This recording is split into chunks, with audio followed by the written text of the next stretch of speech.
হচ্ছে ইয়াং ছেলেদের, বুঝলে তো, সংসারী মানুষ যাদের ছেলে পুলে আছে তাদের কিন্তু পুজো নয়।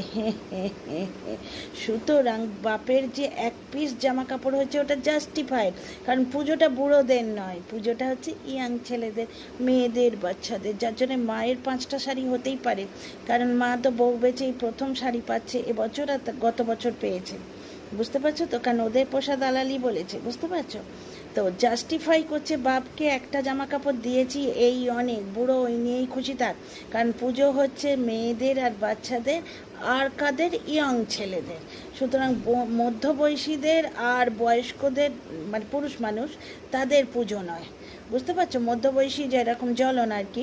জ্বলনেরও পুজো নয়, জ্বলনের বাপেরও পুজো নয়, সুতরাং জ্বলনের বাপের একটা জামা কাপড় জাস্টিফাইড, বুঝতে পারছো। আর সব কিছুতে আনন্দ খুঁজতে হবে, বউকে নিন্দে করায় আনন্দ খুঁজতে হবে, শ্বশুরকে